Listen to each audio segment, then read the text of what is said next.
Question number 36 to 40, people development and environment related question from 26 June 2025 morning shift paper. So question number 36, which of the following is true about coliform bacteria ಅಂತ ಹೇಳಿದ್ದಾರೆ. They are used to test water contamination. Yes, coliform ಬ್ಯಾಕ್ಟೀರಿಯಾದಿಂದ ನಾವು ಕುಡಿಯುವಂಥ water ಸೇಫಾ ಅನ್ಸೇಫಾ ಅಂತ ಗೊತ್ತಾಗುತ್ತೆ.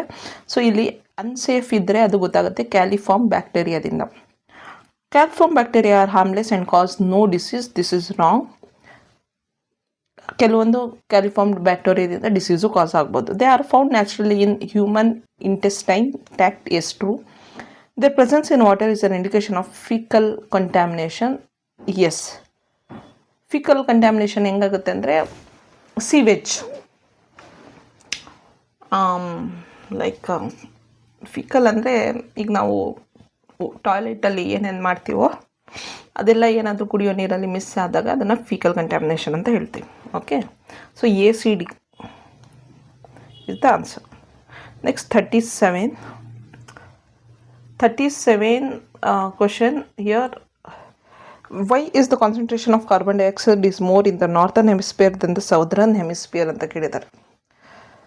Northern ಹೆಮಿಸ್ಪಿಯರಲ್ಲಿ southern ಹೆಮಿಸ್ಪಿಯರಿಗೆ compare ಮಾಡಿದ್ರೆ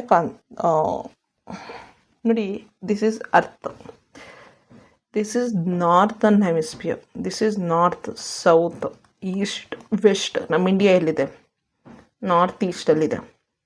ಸೊ ಈಗ ನಾರ್ತ್ ಈಸ್ಟಲ್ಲಿ ಸೌತ್ ಇದು ಪೋಲ್ ತಾನೇ, ಇದು ಪೋಲ್ಸ್. ಇಲ್ಲಿ ನೀವೇನು ಅಬ್ಸರ್ವ್ ಮಾಡ್ತೀರಾ, ನಮ್ಮ ಇಂಡಿಯಾ ಸ್ವಲ್ಪ ಹಿಂಗೆ ಬಂದಿದೆ, ಸ್ವಲ್ಪ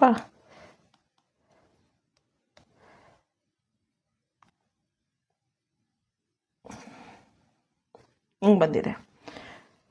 ಸೊ ಇಲ್ಲಿ ಕ್ವಶನ್ ಏನು ಅಂದರೆ, ನಾರ್ತನ್ ಹೆಮಿಸ್ಪಿಯರಲ್ಲಿ ಇಲ್ಲಿ, ಓಕೆ, ಇಲ್ಲಿ ಕಂಪೇರ್ ಮಾಡಿದ್ರೆ ಕಾರ್ಬನ್ ಡೈಆಕ್ಸೈಡ್ ಜಾಸ್ತಿ. ಯಾಕೆ? ಲ್ಯಾಂಡ್ ಮಾಸ್ ಈಸ್ ಮೋರ್ ದಿನ್ ದ ನಾರ್ತನ್ ಹೆಮಿಸ್ಪಿಯರ್. ಟ್ರೂ. ಇಲ್ಲಿ ನಮ್ಮ ಜನಗಳ ಅಂದರೆ ಪಾಪ್ಯುಲೇಷನ್ ಜಾಸ್ತಿ, ಇಂಡಸ್ಟ್ರೀಸ್ ಪಾಪ್ಯುಲೇಷನ್ ಎಲ್ಲ ಜಾಸ್ತಿ, ನೀರು ಎಲ್ಲ ಈ ಕಡೆ ಜಾಸ್ತಿ, ಓಷನ್ಸ್ ಎಲ್ಲ. 3 oceans in southern hemisphere. Yes, true. ಇಲ್ಲಿ ಸದರ್ನ್ ಹೆಮಿಸ್ಪಿಯರಲ್ಲಿ 3 ಓಷನ್ಸ್ ಇರುತ್ತೆ. ಅದರಿಂದ ಏನಾಗುತ್ತದೆ, ಅದು ಓಷನ್ಸು ಕಾರ್ಬನ್ ಡೈಆಕ್ಸೈಡ್ನ ಅಬ್ಸರ್ವ್ ಮಾಡುತ್ತೆ. Fossil fuel is burned more in the northern hemisphere. This is also true. ಯಾಕಂದರೆ ಜನಗಳ ಪಾಪ್ಯುಲೇಷನ್ ಎಲ್ಲಿರ್ತಾರೋ ಅಲ್ಲಿ ವೆಹಿಕಲ್ಸು, ಇಂಡಸ್ಟ್ರೀಸು ಅದೆಲ್ಲ ಇರುತ್ತೆ, ಅದರಿಂದ ಫಾಸಿಲ್ ಫ್ಯೂಯಲ್ಸ್ ಬರುತ್ತೆ. Northern hemisphere is colder than the southern hemisphere. No, southern hemisphere is colder than northern hemisphere and it does not cause carbon dioxide increase also. Okay, so ಈಗ 1 ABC is the right answer. Next 38, increasing the ratio of fissile uranium in natural uranium is known as. ಇಲ್ಲಿ southern hemisphere is, ಒಂದು ನಿಮಿಷ, ಇಲ್ಲಿ usually cold ಅಂತ ಎಲ್ಲಿ ಗೊತ್ತಾ, poles ಇರೋ ಕಡೆ ಕೋಲ್ಡ್ ಬರುವಂಥದ್ದು, ಪೋಲ್ಸ್. ಇದು ಯಾಕೆ ನಾನು ಇಂಡಿಯಾನ ಇಲ್ಲಿ ಬಿಡಿಸ್ತಾ ಹೇಳ್ತೀನಿ ನೋಡಿ, ನಿಮಗೆ ಒಂದು ಅಗ್ರಿಮೆಂಟ್ ಇದೆಲ್ಲ, ಸನ್ ರಿಲೇಟೆಡ್ ಅಗ್ರಿಮೆಂಟು. ಸೊ ಅದು ಏನದು, ಟ್ರಾಪಿಕ್ ಆಫ್ ಕ್ಯಾಪ್ರಿಕಾನ್ ಮಧ್ಯದಲ್ಲಿ ಇರುವಂತಹ ಲೈನ್ಸ್, ಅಂದರೆ ಬಿಸಿಲು ಎಲ್ಲಿ ಜಾಸ್ತಿ ಬೀಳುತ್ತೆ ಅಂತಹ ಏರಿಯಾಗಳ ಅಂತಹ ದೇಶಗಳು ಸೇರಿಕೊಂಡು ಒಂದು ಕಾಂಟ್ರಾಕ್ಟ್ ಮಾಡ್ಕೊಂಡಿದ್ದಾರೆ. ಅದೇ ಏನದು, ನ್ಯಾಷನಲ್ ಏನೋ ಇದೆ ಇದು contract, international solar alliance, international solar alliance treaty. ಈ ಟ್ರೀಟಿ ಬಗ್ಗೆ ಓದ್ಕೊಳ್ಳಿ, ನಿಮಗೆ ಗೊತ್ತಾಗುತ್ತೆ ಅವಾಗ.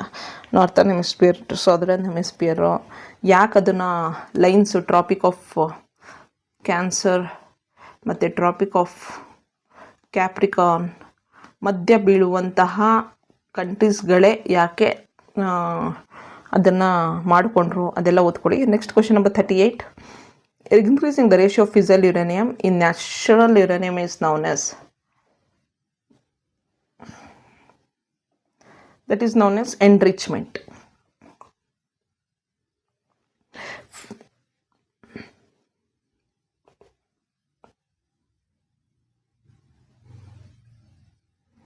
Next, question number 39. What is the correct sequence from the initial to final of surface wastewater treatment? Screening ಅಂದರೆ it removes large objects.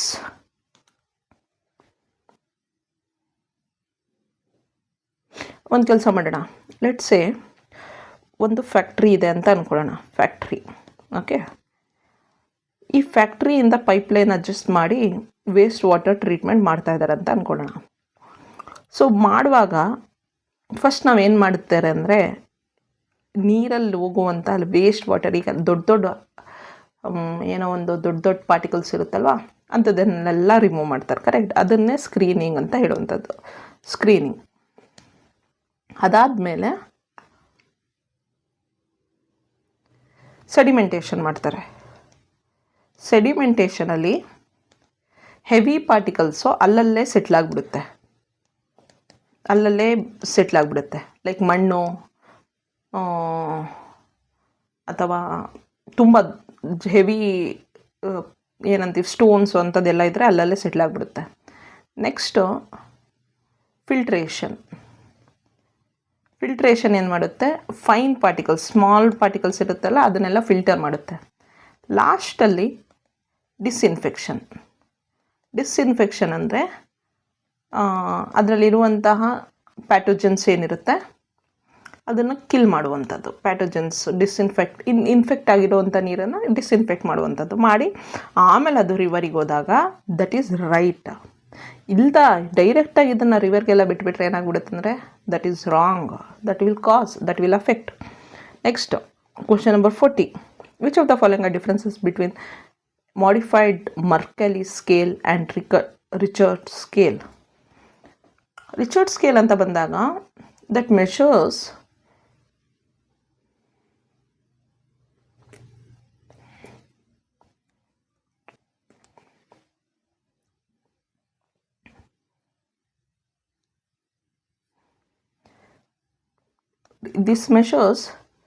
energy. This measures damage.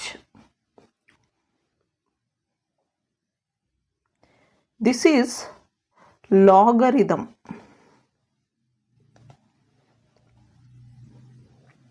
And it has constant value.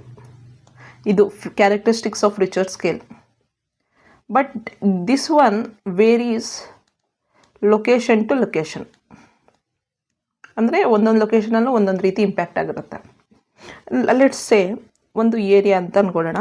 ಆ ಏರಿಯಾದಲ್ಲಿ ಭೂಕಂಪ ಬಂತು. Okay, ಭೂಕಂಪ ಬಂದ ತಕ್ಷಣ ಏನಾಗುತ್ತೆ, ಆ ಒಂದು ಪರ್ಟಿಕ್ಯುಲರ್ ಏರಿಯಾದಲ್ಲಿ ಜಾಸ್ತಿ ಇಂಪ್ಯಾಕ್ಟ್ ಆಗುತ್ತೆ. ಅದೇ ಸ್ವಲ್ಪ ಅದರಿಂದ ಒಂದು 50 ಕಿಲೋಮೀಟರ್ ದೂರ ಅಂತ ಅಂದ್ಕೊಳ್ಳೋಣ, ಅಲ್ಲೂ ಇಂಪ್ಯಾಕ್ಟ್ ಆಗಿರುತ್ತೆ, ಬಟ್ ಸ್ವಲ್ಪ ಇಂಪ್ಯಾಕ್ಟ್ ಆಗಿರುತ್ತೆ. ಕರೆಕ್ಟ್. ಇಲ್ಲೇನು ಇದನ್ನು ಎಷ್ಟು ಇಂಪ್ಯಾಕ್ಟ್ ಆಗಿದೆ ಅಂತ ಏನು ಟೆಸ್ಟ್ ಮಾಡುತ್ತೆ, ಅದು modified Mercalli scale, MMS. Okay, ಎಲ್ಲೆಲ್ಲಿ ಎಷ್ಟೆಷ್ಟು ಡ್ಯಾಮೇಜ್ ಆಗಿದೆ, ಇಂಪ್ಯಾಕ್ಟ್ ಏನಿದೆ ಅಂತ ಮೆಷರ್ ಮಾಡುತ್ತೆ. ಎಷ್ಟು ಎನರ್ಜಿಯಿಂದ ಆಗಿದೆ ಅದನ್ನು ಲಾಗರಿದಮ್ಸ್ ಯೂಸ್ ಮಾಡ್ಕೊಂಡು ಮಾಡುವಂಥದ್ದು ಇದು ಲಿಚರ್ಡ್ ಸ್ಕೇಲ್. ಇದರಲ್ಲಿ ಹೈಯೆಸ್ಟು ಯಾವುದ್ರಲ್ಲಿ ಇರುತ್ತೆ ಅಂದರೆ, ಇದರಲ್ಲಿ MM ಸ್ಕೇಲಲ್ಲಿ 12 ಲೆವೆಲ್ಸ್ ಇರುತ್ತೆ ಮೆಷರ್ಮೆಂಟು. ಇದು MMS is the highest levels ಇರುವಂಥ ಒಂದು ಸ್ಕೇಲ್ ಆಗಿದೆ. ಸೊ ಈಗ RS measures the energy released with MMS measures both energy and devastation. This is true. RS uses linear scale while MMS uses logarithm scale. No, this is wrong. RS uses logarithm. Value of RS is constant in the earthquake while MMS varies depending on the distance. This is true. Levels in RS is more than MMS. Wrong. Levels in MMS is more than RS. MMS ಅಲ್ಲಿ ಎಷ್ಟು levels ಇದೆ ಅಂದರೆ 12 levels. So ಈಗ ಹೇಳಿ ನಿಮಗೆ ಯಾವ್ದು answer true? A and C. and C. This much about people development environment. Thank you.